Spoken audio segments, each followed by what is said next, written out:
मित्रांनो, आज आपण मानवी जीवन, प्रेरणा आणि नेतृत्व विकासाशी संबंधित एक अत्यंत प्रसिद्ध मानसशास्त्रीय सिद्धांत समजून घेणार आहोत. मानवी गरजांचा क्रमसिद्धांत. हा सिद्धांत प्रसिद्ध मानसशास्त्रज्ञ एब्राहम मॅस्लो यांनी मांडला. जगभरातील व्यवस्थापन संस्था, नेतृत्व प्रशिक्षण कार्यक्रम आणि कॉर्पोरेट शिक्षणामध्ये हा सिद्धांत मोठ्या प्रमाणावर शिकवला जातो. परंतु आज एक महत्त्वाचा प्रश्न विचारूया. हा सिद्धांत भारतीय जीवनशैलीला पूर्णपणे लागू होतो का? कारण भारतात व्यक्ती फक्त एक व्यक्ती म्हणून वाढत नाही. तो वाढतो कुटुंब, संस्कृती, परंपरा आणि सामाजिक जबाबदारी यांच्या वातावरणात. म्हणून आज आपण मॅस्लोचा सिद्धांत भारतीय कुटुंब व्यवस्था आणि भारतीय संस्कृतीच्या संदर्भात समजून घेणार आहोत. मॅस्लोचा मूळ सिद्धांत. मॅस्लो यांच्या मते मानवी गरजा एका क्रमाने विकसित होतात. माणूस एक पायरी पार करून पुढील पायरीवर जातो. या सिद्धांतात 5 स्तर आहेत. शारीरिक गरजा, सुरक्षिततेची गरज, प्रेम आणि आपलेपणा, सन्मान आणि प्रतिष्ठा, आत्मसाक्षात्कार. मॅस्लो यांच्या मते माणूस प्रथम आपल्या जगण्यासाठी आवश्यक असलेल्या गरजा पूर्ण करतो आणि त्यानंतर हळूहळू मानसिक व आध्यात्मिक प्रगतीकडे वाटचाल करतो. परंतु भारतीय समाजाकडे बारकाईने पाहिले तर एक वेगळी गोष्ट दिसते. भारतामध्ये या गरजा नेहमी सरळ रेषेत पूर्ण होत नाहीत. बऱ्याच वेळा कुटुंब आणि नातेसंबंध हे वैयक्तिक यशापेक्षा आधी येतात. इथेच भारतीय संस्कृती मॅस्लोच्या सिद्धांताला एक नवीन अर्थ देते. पहिला स्तर, शारीरिक गरजा. सर्वात खालच्या स्तरावर येतात जगण्यासाठी आवश्यक असलेल्या गरजा.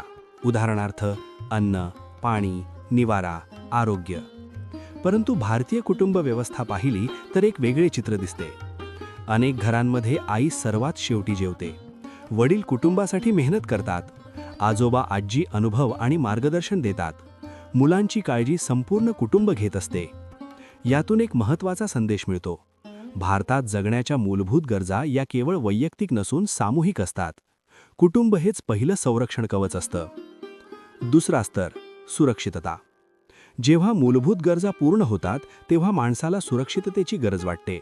उदाहरणार्थ आर्थिक सुरक्षितता, नोकरीची स्थिरता, आरोग्य संरक्षण, सामाजिक आधार. भारतात सुरक्षिततेचे 3 आधारस्तंभ आहेत: कुटुंब, समाज आणि परंपरा. पालक आपल्या मुलांच्या शिक्षणासाठी आयुष्यभराची बचत करतात. कुटुंब संकटात एकमेकांना साथ देते. समाज लग्न, सण आणि अडचणीच्या काळात मदत करतो.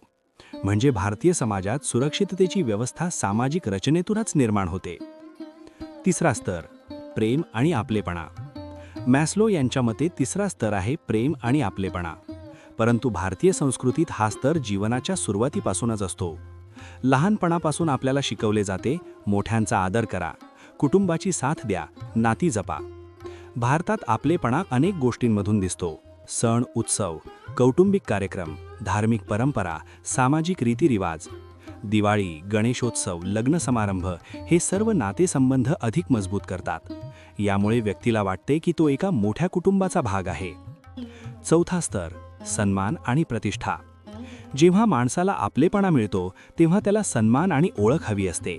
माणूस इच्छितो आदर, यश, आत्मविश्वास, सामाजिक ओळख. भारतीय समाजात सन्मान फक्त संपत्ती किंवा पदावर अवलंबून नसतो.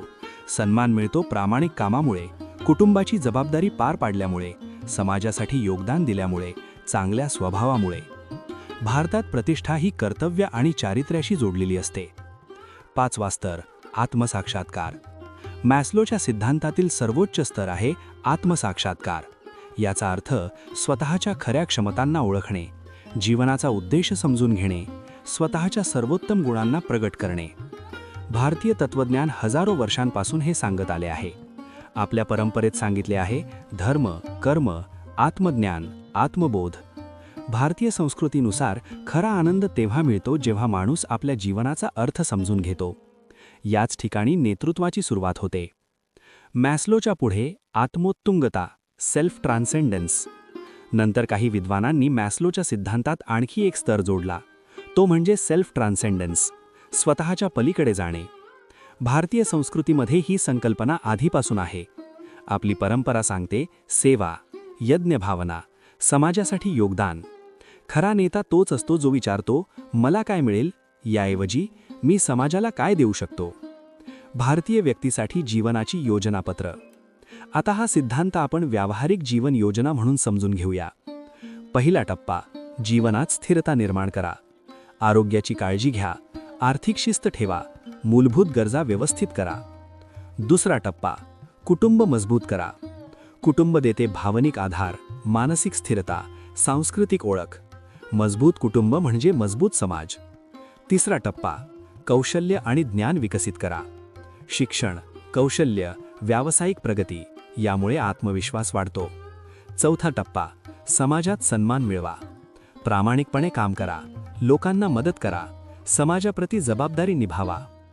पाचवा टप्पा, जीवनाचा उद्देश शोधा. स्वतःला विचारा, मी का जन्मलो? मी समाजासाठी काय करू शकतो?